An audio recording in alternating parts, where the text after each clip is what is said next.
حياة بخيرة وش خيري بيدنايني بخبر عليه الصلاة والسلام صحابية رقوت استحيوا من الله حق الحياء كوش خويت على حياة بكن حياك بحقي حياك راست بيكي ماي. قلنا يا رسول الله إنا نستحيي والحمد لله. صحابية قلت يا رسول الله أم حياتكم الحمد لله خويت على أم وفقنا جبي خلقي لا أفخلق دائما.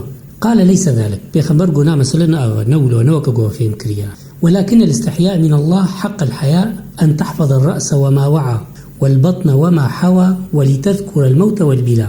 حياة حق شخوية تعالى قد سريد شتيد نبا سريدت ببهارزيش حرامية، يعني يك نتش سجودش كثيرة شخوية تعالى بيدا وسريخش كثيرة نطوين شخوية تعالى بيدا وجعف وزمان وجه ببهارزي حرامية بحرامية نكي. والبطن وما حوى بطن حمت تشتيه ندورو جيرتي قوتن البطن بعربي يعني زك وتشتيه بزك بقريداي يك ببهارزيش حرامية. دل معدة دستونك بيبا قريداي يك باناكي ببهارزيش حرامية. ولتذكر الموت والبلا تم دائما مرني بين براخة وتبين براخة تبي هستو وتبي آخ. ومن أراد الآخرة ترك زينة الدنيا وإيقو آخرة بخازي دف زينة دنيا ورده جيرنا بدرت نادي دوفي. فمن فعل ذلك فقد استحيا من الله حق الحياء. إيقو لو بكي أو يناكي حق الحياء شخويت على حياة كريم خويت على نبكي جباكسا بمين دخير وخشية ده.